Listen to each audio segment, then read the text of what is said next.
why don't you talk a little bit about yourself, and then I'll introduce the topic of today's discussion, and we'll go from there. Great.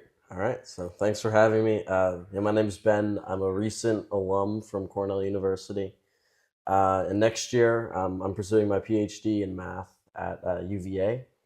And my primary focus so far is I've looked into machine learning and the connections to like artificial intelligence and whatnot, which is obviously a very big field in recent times.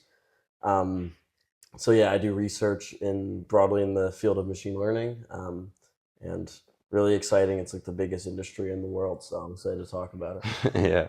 So today we're going to talk about AI, something I'm really interested in. I've been getting into much, much more, and you seem to know a little bit more about it than I do. So I'm excited to learn from you, and hopefully the viewers learn a little bit themselves. Awesome. So tell me about this research project that you have going on right now. Yeah, so I've been working for the past year on a project with a Cornell professor. Um, and the problem we study is known in the field as graph clustering. And the example I always like giving is like imagine you're a social media platform and your users form a network, right? You have, say, your LinkedIn, for example. You have a really Right. salient example. You have a bunch of users and they connect with one another if they have similar career interests. Um, and suppose you want to build a recommendation system to suggest new users for people to connect with. This is one of the most like salient applications of graph clustering. Some people refer to it as like network clustering. The idea is you want to find groups in a network that are very well connected, interconnected, that have similar traits in some sense.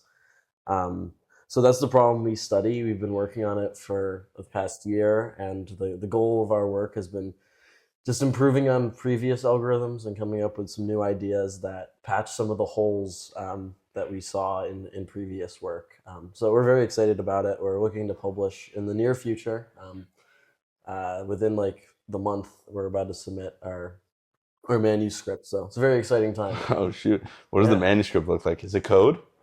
It's a paper. Yes, we have a lot of code. Like I've written You've thousands been of lines coding? of code for this project, Yeah. like hundreds of hours just coding and whatnot, and so doing a bunch of math because that's my primary focus. Right. I do math mainly. That's what my undergraduate training was in.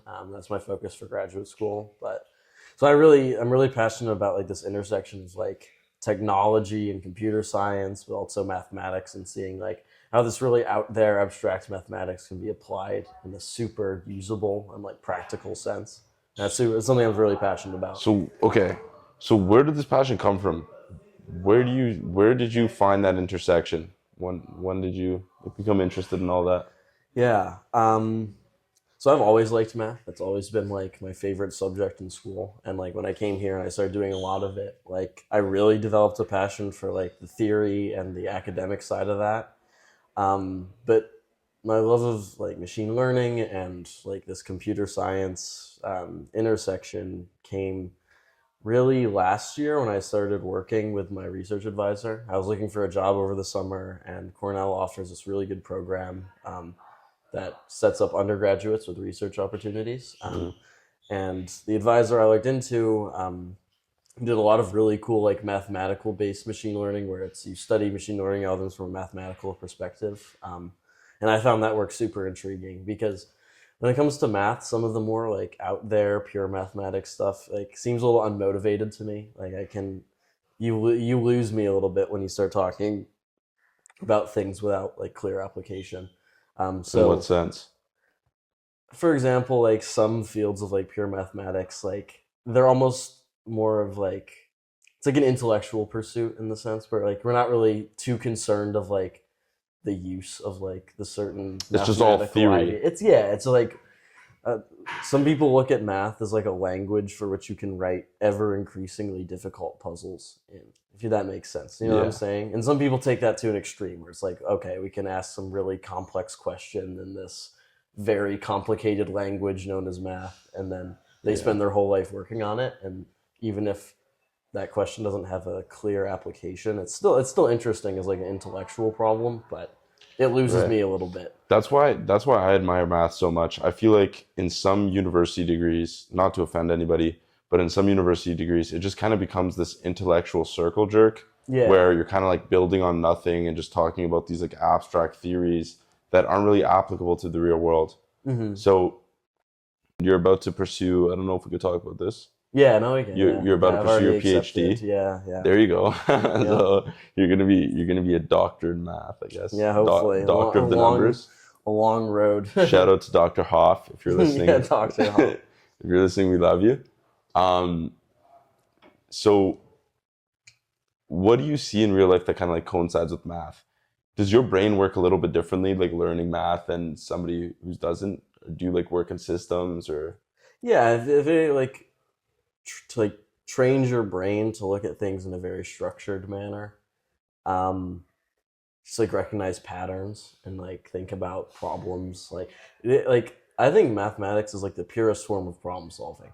Is almost the way I like to think about it. And that's why you see a lot of people like in my field that like I studied with at Cornell that like they're really good at math and like pure mathematics theory, but they end up not really using it in their profession because people see like mathematics education as almost just like problem solving education, right? So you'll see a lot of people will end up going into like consulting or like business or finance when they know nothing about finance. They know nothing about like say like equity markets or whatever, but they'll end up working for these quant finance firms just because they have like an innate ability to solve problems. And that's why I think it's one of the most valuable like majors and subjects to study, because you're literally just training your brain how to solve problems. For the average person who maybe they're not pursuing a degree in mathematics, do you think it's a worthy cause for that person, any person out there, to take up mathematics on their own time? And how would you suggest they do so? Mm-hmm. Yeah, so I mean, getting into it to the point where like you could use it for like a career for work, takes a lot. There's a lot of like preparation, like a lot you have to learn, a lot of background. But I think from like a problem solving standpoint, like as I was just saying, like certainly, like, and I think there's like a transition point in learning mathematics from like when you're in high school, or I don't know what it's called in Canada, it's called high school. But I feel like until you go to college or university, math is a lot like it's very procedural. It's less problem solving. It's like doing computations and like following out rules and whatnot. But once you get to college, there's this transition point where it stops becoming like following procedures and it's more about like understanding like high level conceptual ideas, like thinking about like abstract things and how they abstractly interact with one another. And in a way that's, I think, very beneficial to just one's problem solving skills. So I think in that sense, it is certainly worth doing. To get into it, I think the course that everyone should take, and it's kind of standalone in the sense like it doesn't like rely on anything like before it. It's just new math, and it's like math. It's in a very different way than most people ever think about math. And the course is linear algebra. It's like usually like an early level course, but it's like the first time when like it kind of changes to being like a little out there and a little abstract, but in a good way, in a way that really like challenges your brain to think. And like most people will take it and they'll struggle for like first 3 months, and then there's like a divine moment of like truth where you just like everything just clicks, and then it's like your worldview changes after that. It's like, wow, this stuff is really fucking cool. I shouldn't swear. It's okay. Yeah, but at least that was my experience. Whereas like this is like the coolest thing ever. Yeah. And like super smart. So how much of math is AI, and how much of AI is math? Whoa. Okay.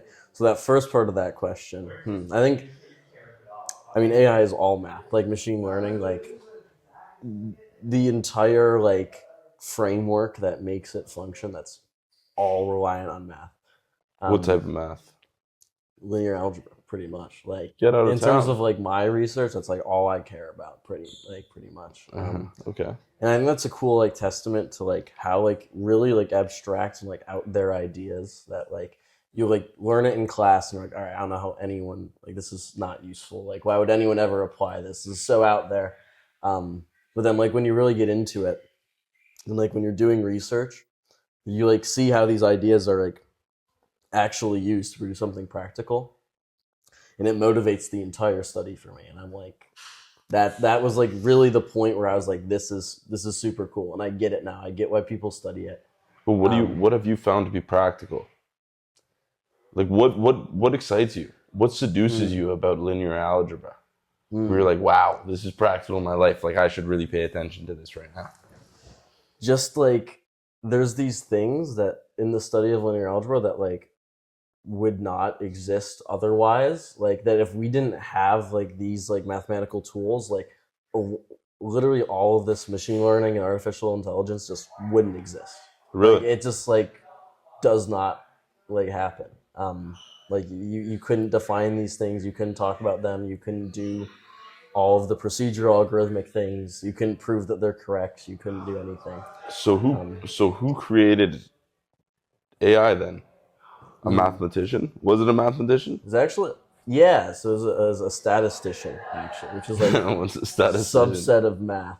But Statistics? yeah, so machine learning is like in the purest form is just like trying to predict data from you have data that you observe and that you can see, and then you use that to try to train some model or some machine to predict like an outcome given like a new measurement.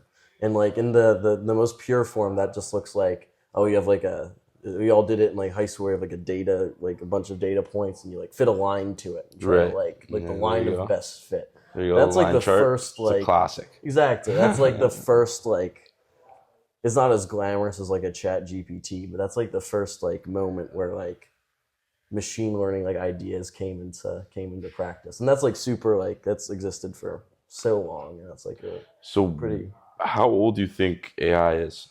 The way that we have it today, like machine learning and all this stuff. I mean, in terms of I remember like in college is when it really got crazy. Like 2 years ago, like Yeah. 2 3 years ago. In my freshman year, like there was no chat GPT. But do you think someone had access to it? Do you think Maybe. someone had access? Was ChatGPT the pioneer in AI?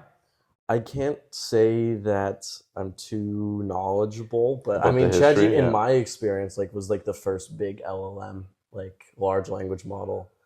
I And think then in so everyone's many. experience, right? Yeah, I mean that's the one that like really broke through and was like really smart. There's always like chat bots and like stuff like that used to exist. For example, like Siri, like you could think of as like a rudimentary AI like back in the day. Like because Yeah. it could like take like text and produce something sensible to respond to you, but it like wasn't smart. It was just Yeah, like yeah. Just follow orders. yeah, just following like something that exists, not generating any new ideas. But It'd be like call Dr. Hoff, and then yeah, exactly. And then it has call like some Dr. like Hoff. predetermined like responses, but like there's some algorithmic considerations there. But in terms of like its modern form, like with like neural networks and stuff, that stuff has been studied. Like you can see papers dating back into like 2010s, 2000s, but not. It's a relatively new idea, and a lot of the machinery that we use now is like recently studied, and it's constantly evolving. Like literally, like every year, there's like a new update, or like a new, or there's like constant improvements, constant innovation.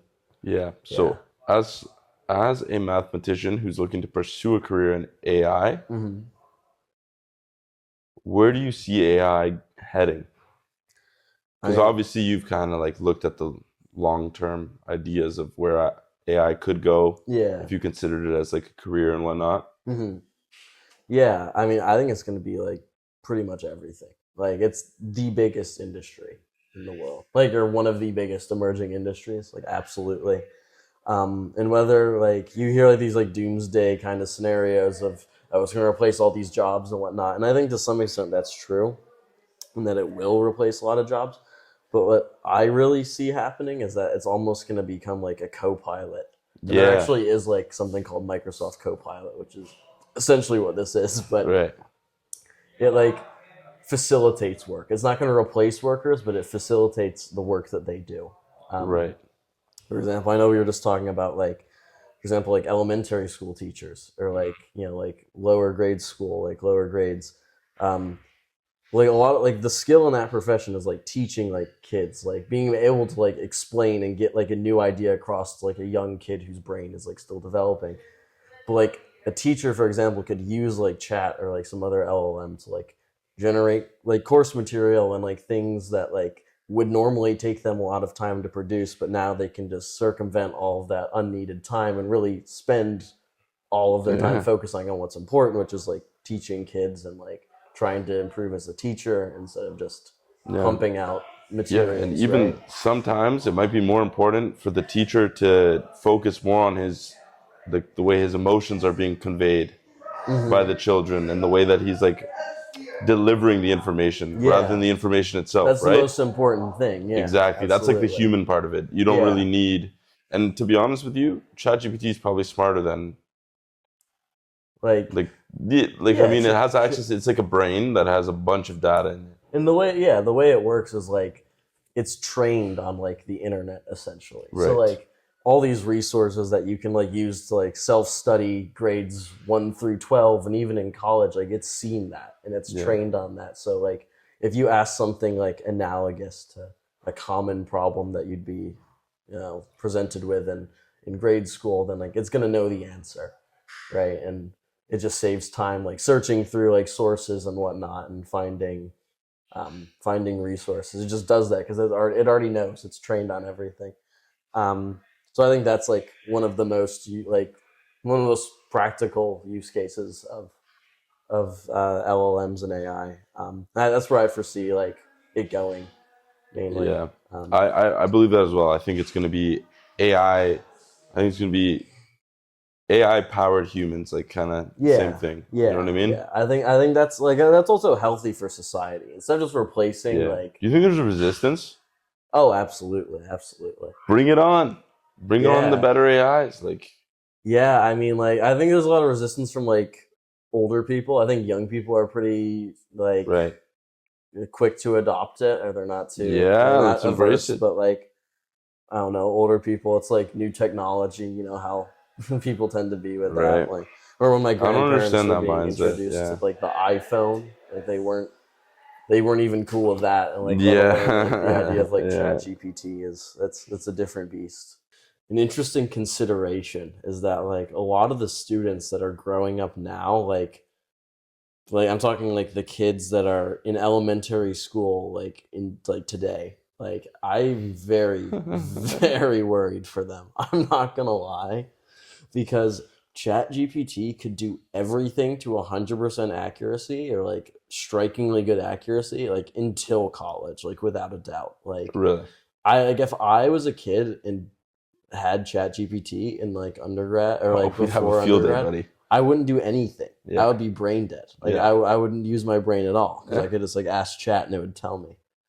Like that's Literally. something I'm concerned about. Is like I think there is like some responsibility for people to not let themselves drift too much and to not lose This is some of great. their Let's talk about the problems that come with AI. yeah, Why yeah. not, right? Like, these are the considerations parents should, you know, And what they I'll should think even about. say, yeah, I'll even say that I've noticed with myself a little bit this happening.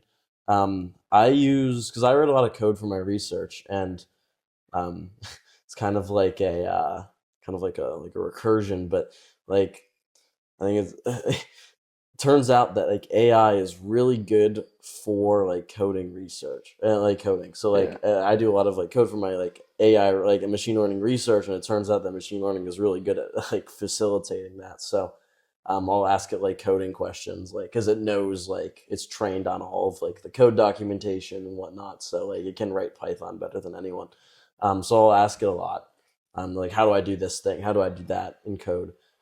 And I've noticed that like I've honestly become a little too reliant on that, and like some things that I would just be like quick by now and like sharp, and I would have picked up by like learning it myself. Is that a bad thing? Because could ChatGPT just be another search engine? Sometimes I use it as a search engine. I have the Yeah, app on my phone, I have the premium, I have it on my computer, but sometimes even when I'm out and about, I'm like, okay, how can I handle this situation?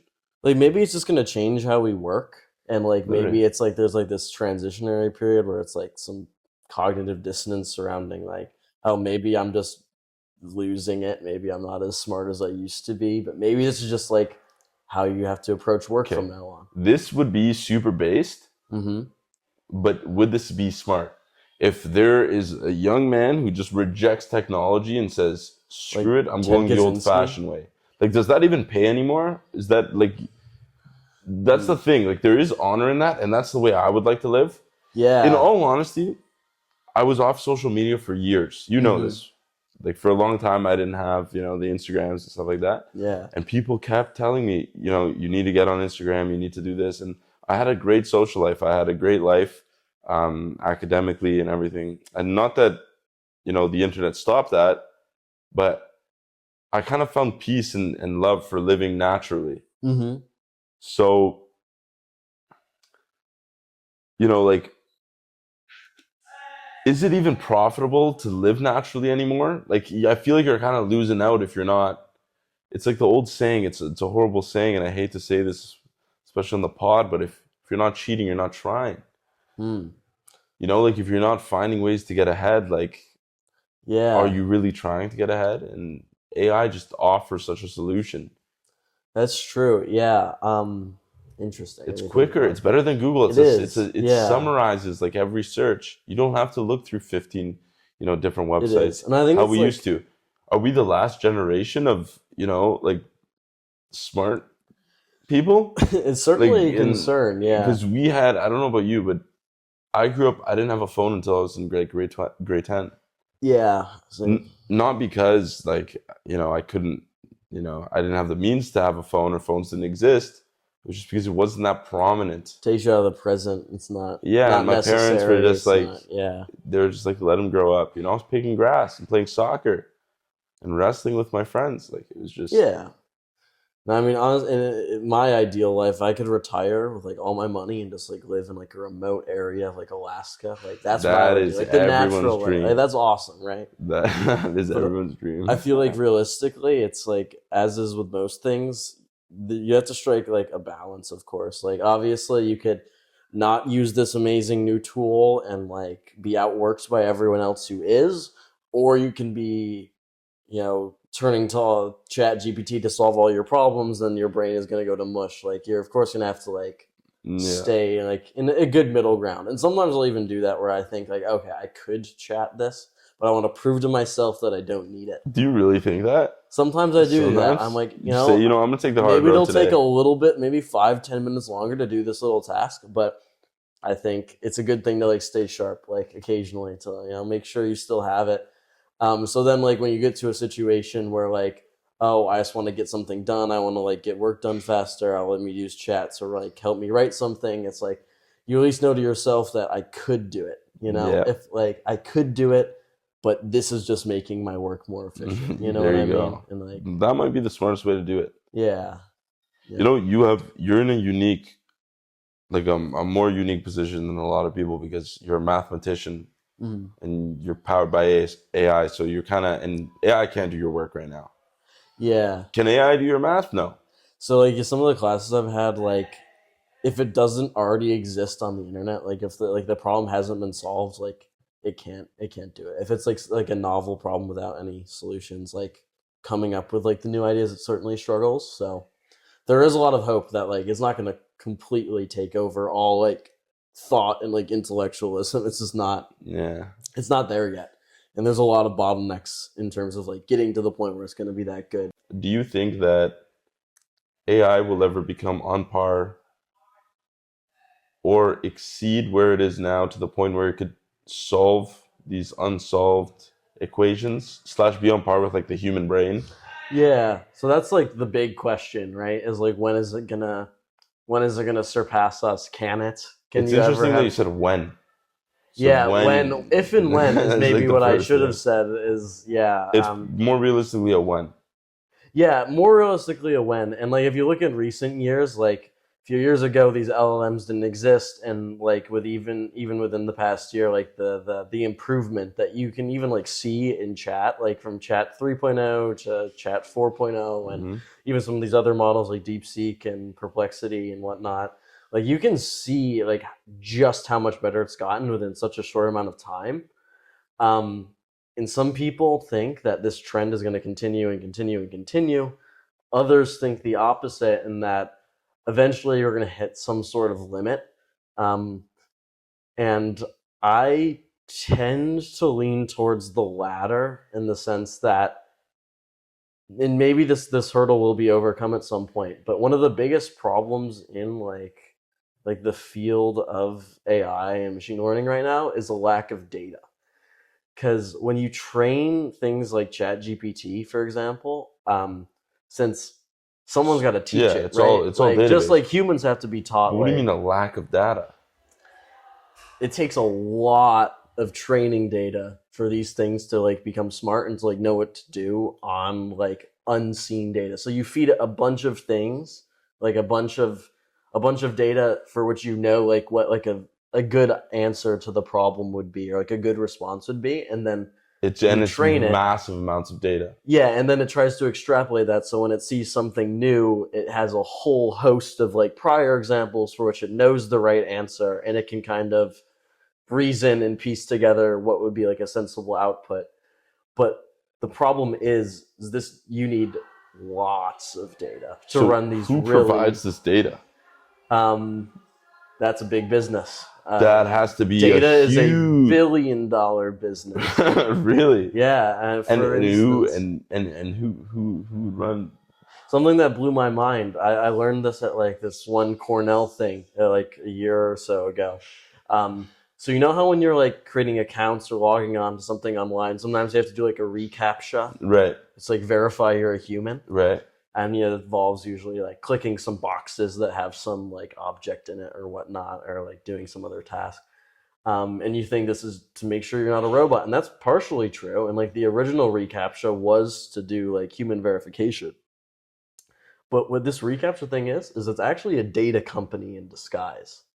So when you're clicking all those boxes that have like a bicycle or like a crosswalk in them, Yeah. what you're really doing is you're helping Google train their image recognition software. You're creating a whole massive data set of labeled image recognition data, right? Like you have like a picture and you can identify where like the Mm. bicycle is. And that trains the AI to Then you say, can then "Oh, this is feed what it that was." into Yeah, like right. some data, like some large language model, or not some LLM, but like some neural network that can then be used to like recognize objects and images. And like that data just doesn't exist. There isn't like millions of pictures with labeled, like where you like Yeah, pick out yeah, the yeah, square yeah, that has right. the thing we're looking for.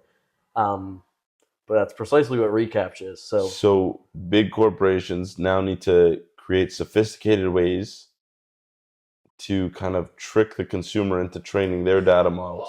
that's just one instance of where like, oh, that's Right. like a data company in disguise, where they make all their Who? money off the data. So a company like OpenAI, Mm-hmm. they don't have the rights to just like all the data on the internet. I'm That's not not how that is. I'm not sure, to be Okay. honest. I don't know where they got the training data for chat. I mean, everything on the surface web is probably fair game, I imagine. Mm, Um, Obviously, this is like training a network that big is computationally expensive and requires lots of very expensive hardware to do in any reasonable amount of time, like supercomputers, like actual supercomputers. Um, but I don't know exactly where they drew the line, like what they had access to. But right. it's pretty much everything. Um, but then like the more the merrier, right? Like the more data is obviously better when you're training these things. So there's actually been a lot of work recently into how can you take data sets and augment them to produce, say, larger data sets that still help train the model, but like you Right. don't have to expend more resources to generate those things. Um, and I can't say to know much. Like I don't study this. I'm not in that area, but I know a lot of. I've seen a lot of papers that do look into that. I've met some professors that do as well. Right. It's certainly a big new direction of research in computer science. Let's talk a little bit about the brain mapping. Oh yeah, so we were talking about this earlier. I think this is like one of the trippiest, coolest applications of machine learning that I've seen. So I had a research job last summer, and over the summer I had the opportunity to attend some lectures from Cornell professors. And there was this one professor who was talking about a study that was done, um, where they trained a network to essentially read brain scans and like produce, in a sense, like what someone's thinking.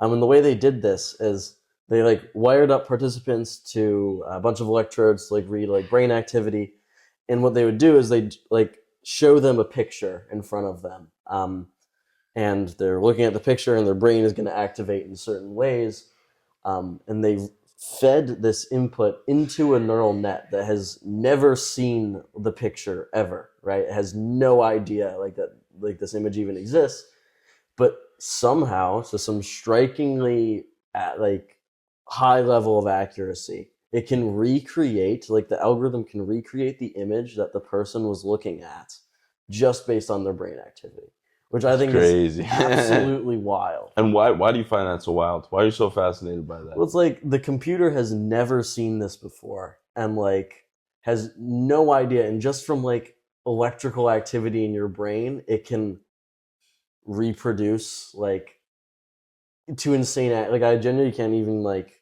begin to describe like how freaky it was to see like some of these pictures like that like were outputted by this algorithm compared to like what it was supposed to be. It's so shocking. And like that just opens up so many like, I don't know, rabbit holes or like potential new ideas or like lines of thought where like what is possible with these neural, like can you like really just like read someone's mind, like can you think like You think it would have like an application like that? yeah, like I mean I can't say, Definitely in terms I'm of emotion. spitballing here, but Right, like but definitely in terms of emotion, if we could recreate a picture, it could yeah, definitely like like or how like someone's feeling. think Are about they like what you're nervous? Are really they lying? thinking. Yeah, Yeah, yeah, yeah, yeah. exactly. Maybe like a Interesting. real polygraph, because like old polygraphs are like pseudoscience, but like Are they really? yeah, they're not I don't know too much about too polygraphs. accurate. I just know there's pseudoscience, but that could be a potential new thing. If EPF have a question. Do you know if polygraphs are ever like actually used in court? I don't think so. I think No. it's like not. It doesn't hold up. I wanted to talk about a little bit about money, and money is changing. The game is changing. Is this the internet bubble of our time? Of where Should like we put our money where our mouth is? this is like is AI the opportunity to Is make some AI? cash? I think it most definitely is. I mean, Personally, yeah. I mean, that's what I'm looking at. if you look at personally. like these jobs, like some of the jobs, the salaries are just insane, certainly, and it's competitive to get into because everyone. What's an wants to do example it. of that? Let the viewers know. Oh, just like tech research. Like you can work and like do private development of these machine learning algorithms for tech companies such as like Microsoft or Meta or Google. And And they they're probably pay paying. top dollar, hundreds of thousands of dollars a year for these academics to come to There their you go. companies and produce the best possible things just to give them the competitive edge. Right? Um, I'd pay for it too. yeah. I was telling you earlier off camera, I was saying that if I was, when I am, a billionaire or a multi-millionaire, I was telling you, I don't know if I finished my thought, but I was saying I would always keep a mathematician, a scientist, and all types of intellects around me. Mm-hmm. I put them on payroll for no reason. Let's just figure stuff out. Because they have the ability to problem solve. That makes sense to me. Why a company would pay top dollar for something like that. Yeah. Like I would have that in my personal life. When I make my millions, it's definitely something I'm just gonna have them on payroll. Yeah, exactly. Screw it. There's no necessarily like big objective, but yeah, just like let's figure it out. Someone that can. Let's figure it out. Yeah. I mean, maybe this is more of Dr. Hoff's realm, but I've been really fascinated by the extension of life and reverse aging. That's the age-old question, I feel like. I mean, Brian Johnson. Have you seen Brian Johnson? No. He is a billionaire who is about 42 years old. No, don't quote me on that. Actually, I don't know if he's 42, but his biological age is 18. Mm-hmm. He has been working like tirelessly to figure out scientifically how to reverse aging, and it's kind of working. Yeah. And eventually, he believes that the record for a human is like 122 right now. It's like, but he thinks it could go to 250 in our lifetime. The trends, in terms of like modern medicine. I mean, even with AI, right? Yeah. I mean, AI has helped me in so many different ways. I asked it questions like, how can it could read blood work. Yeah. When I get back to Canada, I'm gonna go get my blood work done, and I'm gonna have it read my blood work and tell me exactly what I need to supplement, Mm-hmm. because I know that it can really tell you exactly what you need to Yeah. get your energy right and everything. I have a friend who actually did that, and it like really changed his life. Yeah. I mean, it's great. It's a great tool for that. It's literally like Um, it's like an online doctor almost. yeah. Yeah. I mean, because like it knows, like it's trained on all of like the public like Mm-hmm. literature that like Mm-hmm. influences and contributes to medicine and medical research, right? Like it knows all that stuff. Yeah. And I know that people are building companies with AI. I have a couple of Yeah. friends, and so does Yeah. EPF behind the camera, executive producer Ev. We both have some mutual friends who are creating businesses right now just based off AI. I mean, it Yeah. like it's fascinating. Yeah, so The like the back to the money's money there. thing. Yeah. Yeah, like there's money in the development, obviously, but there's also money in the application, and even maybe even more money in the application. Like you'll see a lot of like the first thing that comes to mind actually is I like scrolling on Instagram Reels or TikTok. There's a lot of like very obviously like AI accounts that just produce like AI content, right? They can like do some like AI voiceover and they'll have AI generated scripts and they just like put in a prompt, put a video over like some AI generated video or some like Right. addictive Yeah. I like mean, attention grabbing video and they there you like go. put this on TikTok and Instagram and pull in millions of views and a lot of ad revenue and like just rake in money. All and they're not lifting a finger. It's all just it's Yeah. AI content. And they just learned the process. They learned the method of how to make this content appealing and like penetrate into the algorithm very well and um, just make a lot of money. And like so there's money to be made. There is money to be made. Certainly, certainly. It's such a privilege to be in an era and a time where we're young and we have these grand opportunities in front of us to make, stupendous amounts of cash and to take care of us and our people and our families because of things like AI, which like Yeah. I find fascinating. That's just like a whole other thing that It's a I'm just great time to be alive. super interested in. And I honestly think I think that with AI and the way technology and science is moving, like I think that life will be extended. Like I believe that I'm gonna see like a very old age, Yeah, I mean, if and you I even think that think, you probably will too, yeah, and so will EPF. like You as know, young 20 somethings, like a lot of life just left even without enhancing it, right? And like right there imagine you where it's go. going to be in 60 years. Okay, Ben. As we call a conclusion to our wonderful podcast, and we go on to the rest of our night, Hmm. which I'm sure will be full of enjoyment and happiness. Certainly. um, we have a segment on my podcast where we give EPF the mic and he asks a set of questions that he's come up with throughout the podcast.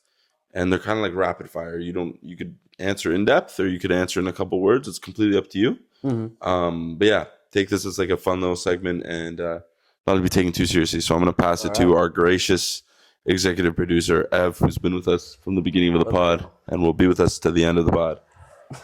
I'm ready. All right. Ben, hearing this whole conversation you guys had really sparked an idea. When in high school, I had to do this project. I had to convince my English class on why I believe we live in a simulation. It was a fun little project I had to do.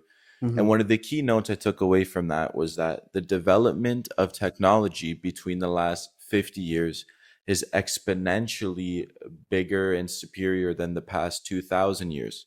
So I'm just curious, with this current trajectory of the exponential growth, do you think that technology will like eventually just surpass all that we've imagined, or do you think there's a plateau of where it will kind of have a standstill and then it'll kind of go from there? What are your thoughts on that, on the development of the technology and how you see in the next 20 to 50 years, how you see the growth of it?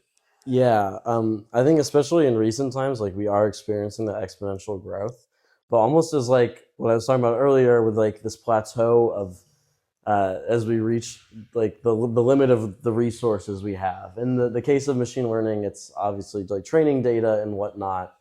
But I'm sure even in other forms of technology, there's like some resource limit, whether it's like energy or or time or human resources.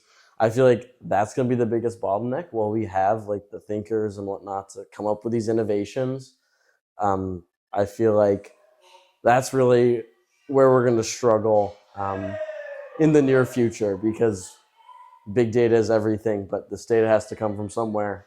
And I think that's truly going to be the limiting factor over the next 20 years in terms of our progression. So, do you think data is the place to be for young entrepreneurs? Oh, it's the biggest industry. So you're not Really? maybe I shouldn't say the biggest, but one of the there's a lot of money to be made, and like the first thing that comes to my mind is I think I read something about this one company. It was a really dumb company where you could like get your like cat's DNA analyzed for something. So like it was like really expensive for no reason, and like I forget what like the original point of the company even was, but this company went bankrupt, or they didn't go bankrupt. They actually sold it for some crazy high valuation, just because it's like a data company essentially. Because they had all these people would send in like DNA samples from their cats, and with that comes this massive genomic data set that pharmaceutical companies would pay a lot of money for. Because like if you're like a mammal, it's not obviously a cat is different from a human, but like DNA wise, I feel like a lot is shared. So like there's a lot to be learned from that. So that's one instance where like, oh, this is a company that collected a lot of data and they can just capitalize on that, although unexpectedly. Would that be, in your opinion, a similar thing to Ancestry.com, where you said in Yeah. because that's like a big money business, right? Like people are saying I think they went bankrupt, which is like that's why I thought of that. Oh, they went bankrupt. And it's the same deal where it's like there's a bunch of like human DNA data that's out there, and people are paying top dollar to have access to that, which I think is honestly give us your information. We'll pay you like, millions. Yeah, exactly. I feel like mostly it's being used for good. And like, would you pay millions for data? If I was a big company with money to spend and money to be made, then probably. Most certainly. So would I. Most certainly. What is one AI concept everyone gets wrong? Or in other words, a misconception of AI that is very frequent? Yeah. There's some misconceptions, like colloquially, in terms of like, oh, is it evil? Is it like gonna take over the world? Is it the Terminator? Is it gonna kill everybody? I don't know. Those are, I think it was kind of like a bit of an unfounded concern. That's very distant future. Another big misconception or like myth is that like these models are in some sense really smart or like highly intelligent, when it's a lot of the times it's just like regurgitating something that it was trained on. There's this idea of like overfitting in machine learning, where like if you take like a model and this like give it a bunch of data, it can like memorize the data really well, but it'll be really stupid on things it doesn't know or hasn't seen yet. So there's a big misconception where like, oh, I'll train this model and it does really amazing on like whatever like training data, but then like you feed it something new and it's brain dead. So that's something that often like bothers me when people talk about this, especially in like the field as they're like getting into it. Essentially, yeah. You think, oh, I've made the best thing ever, but then it's, you're just regurgitating information instead of actually like producing something new. Now, to lighten the mood a little bit, I'm just curious, if you could have any superpower in the world, what would you want? Interesting. Probably like flight would be pretty awesome. I mean, time travel would also be just easy. Oh, if that's on the table, that actually might be better. If that's on the table, that's 1,000,000% better than flying. That's awesome. Yeah, that's crazy. You would probably go back, knowing you'd go back and solve like E=mc² or something. Yeah. There's a lot of times Ben Einstein. Yeah, a lot of like the groundbreaking math, and like obviously it's different because like I have greater context now than they did back in like a few hundred years ago. But like a lot of like the most famous things like I could have done, It's really? Like, so is the modern mathematician smarter than the like breakthrough mathematicians of like the 1700s? Yeah, I mean, like it's not the most accurate statement, and like there's things like that I've had on homework that are like very like famous things, and like people have been like remembered for that. Like they're not too hard to like prove or like too hard to like solve. It's just the difference is that like I'm existing in the modern era with like all the context, and I know what like the right things are to Right, say. right. Whereas back in the day, these like groundbreaking like works were. So what's groundbreaking today? What would like blow your socks off? You as a mathematician, what would blow your socks off if someone solved? Like, whoa, There's this some. guy's a genius. There's a few problems. I believe they're called the Millennium Problems. And there's this one institution that has a lot of money, and they place like cash prizes on these problems. One of them, the most famous problem in math right now, is called the Riemann hypothesis. And the person who cracks the Riemann hypothesis gets $1 million. So once again, they're buying data. They want to know how you've solved it. Like yeah, it's this problem where it's unknown if it's true or false. We really think it's true, and like we've checked trillions of cases on like computers, but in order to have like a complete proof, like you can't just check every case. Like there's infinitely many cases, and there's $1 million prize for whoever cracks it. What is this called? The Riemann hypothesis. The Riemann hypothesis. Yeah. Okay. If anybody has solved the Riemann hypothesis, email me. My email will be in the description. That'd be very surprising. And CC Ben on the email. Yes, yeah, I would love to be CC'd on that. I mean, best believe. Let us know. Okay, yeah. EPF. And that's that's really important because like a lot of like quantum physics, which you hear a lot about now too, is like built assuming that this hypothesis is true, although it's completely unknown. So that's why it's a very practical interest. Yeah. There you go. True. All right. Quickly, what's your favorite algorithm and why? Oh, probably mine. If I were to say, I think it's like the most interesting. Because I could talk about it for hours. Yeah, so it's like as I was talking towards the beginning of the pod, it's like this network clustering problem. We have like a network, and you want to find like groups of the network that are similar, and they connect with each other more so than the rest of the network. And the way it works is the idea is like you can imagine like you have like a random walk, like a little guy that like think of like a drunk person that can like move along this network. It's at like a spot and then it can move to like the next station, right? Randomly, just like takes a random step. The idea is that like if you can describe the rate at which these random walks get like stuck in a cluster for some amount of time, if you can describe using a function that rate at which like random walkers persist within a cluster, and you can maximize it, that's a sensible way of solving the problem. And that at a high level is what we do. And there's this idea has existed for maybe 10, 15 years. And then we propose some pretty interesting generalizations and improvements on like previous work that allows for like a much more nuanced and a much more flexible approach. So there's a lot that goes into it, and that's why I think it's super interesting. And I can talk about it for literally And you're hours. just like literally just fascinated about that. Yeah, I've been thinking about it for a year. There's a lot of cool stuff that goes on. A lot of problems where like I've been there and I've been stuck on a problem or a roadblock for like a week or two, and I think it's like genuinely insurmountable. I'm like, I have no idea how I'm going to get over this hurdle. And then you just got to keep chipping away at it, and then you'll make some observation or some key like insight that like solves everything and blows it open. And like that's why I love it so much. Have you had those breakthrough moments? Yeah, I mean, there's like just like a month ago, there was this problem like we've had for like weeks, and I was like, I have no idea how I'm solving. I mean, it was puzzling me for like a month and a half. I'm like, this is an insurmountable hurdle, and eventually, I had this like really like random, but like I guess like it was smart, but it was just like a random idea that just ended up working, and it was exactly like the piece I was missing. And I'll tell you, the happiness I felt in that moment was like unparalleled. Like, Did you jump I with was joy? so happy. You have no idea. I'm like, this is it. This is what I've been looking for.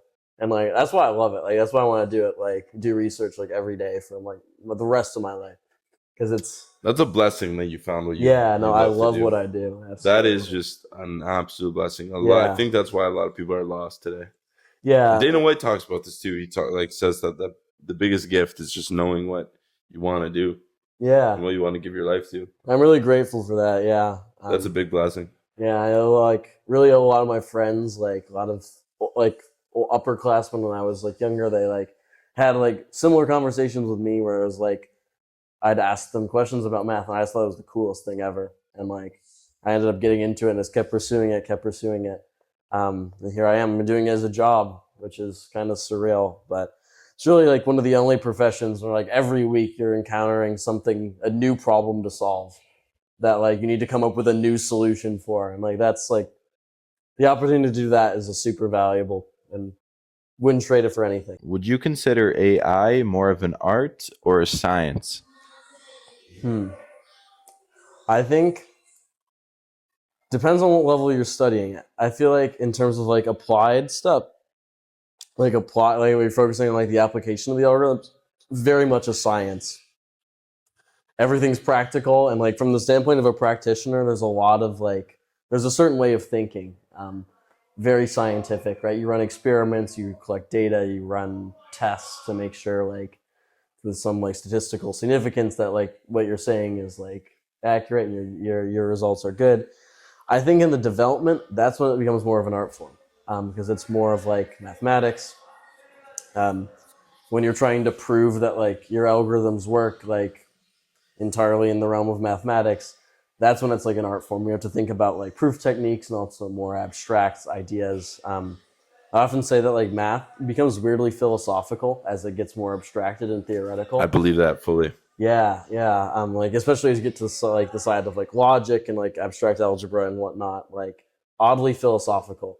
And that's where you kind of see the I'm blend. so of, bought like, into that idea. Yeah, it's cool. I think numbers are a way for us to understand who we are, Yeah, where we are, and why we are. and that's Even why the it's always Fibonacci been sequence. studied. Yeah, I mean that's one of the most interesting and trippiest things ever. It's super trippy. It comes up in nature all the time. Number theory is like it's a subset or a subfield of mathematics where they study like structure of numbers, like number fields, right? Like study like prime numbers or sequences like the Fibonacci sequence. And it was studied for the longest time just because mathematicians thought it was pretty, right? For example, like a lot of number theory, they just thought this is an interesting problem we can ask. This is cute. Let's see what the answer is. And what I find super cool is that like there's so much math that became useful hundreds of years after it was invented. For example, like a lot of like classical cryptography, which protects all of your data on the internet, works based on this like factoring problem where if you have like some big number, you can write it as like the multiplication or the product of like two prime numbers. And for really big numbers, like finding these prime numbers that multiply to this big number is like really hard. And it would take a supercomputer an unreasonable amount of time to solve by brute force. But that's what makes like these cryptography schemes secure, is that like it's a hard problem to solve. But like this number theory that motivates all this was studied hundreds of years before computers ever even conceptualized, right? There's like all this math that was just studied because it was pretty and it was beautiful that hundreds of years down the line is seeing their first applications. And I think that's like the coolest thing ever.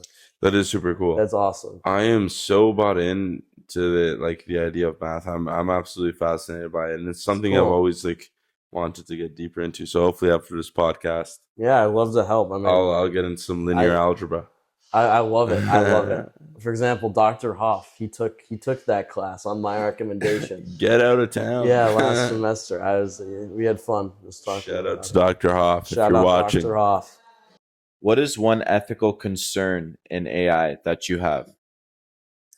An ethical concern. The big one that people cite usually is that as it approaches like human intelligence and like having like actual like reasoning capabilities, like when do these AI algorithms and these learning models, when do they like start to have rights? Like when are they like human enough or like smart enough or like feel enough to the point where we need to start considering their rights, not only as like That's real. mistreating them, but That's also, a real consideration. yeah, like there's even people that study at Cornell, like robot rights in terms of like work. Should they work without break? Should they be on the clock at all time?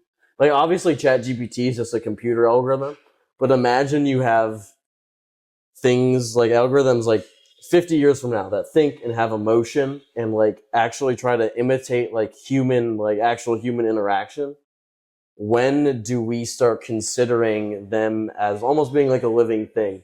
So you're saying that almost at what point do these things have consciousness? Yeah. When do we have to start respecting that? Is the question.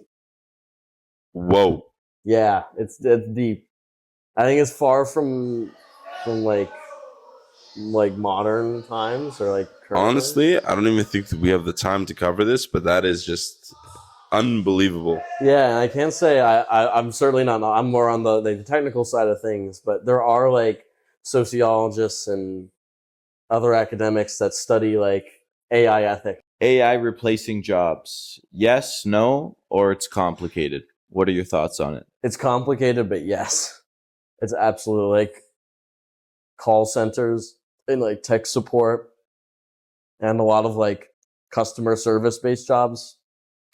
It's kind of on the way out, unfortunately, I fear. All right. So, Ben, I wanted to say, I'm really appreciative and thankful that you accompanied me on thank you so much this for having episode me. of the 180 Shift. If you solve the Riemann hypothesis, the be sure to let me Riemann, know. thank you. If you solve the Riemann hypothesis, or you want to get in touch with Ben, or if you want to get in touch with myself, Ben's a very nice guy. He's one of the most polite, bright, and just overall nicest characters that I know in my life. Appreciate and I'm that. sure that if you guys like wanted to get into math or whatever, and you shot me an email asking for his email, or you I'd shot him love an to email, talk about it. he'll probably put you on some linear algebra. Thank you so much for watching. I appreciate it. And more episodes coming out constantly and whenever I feel like it, I guess.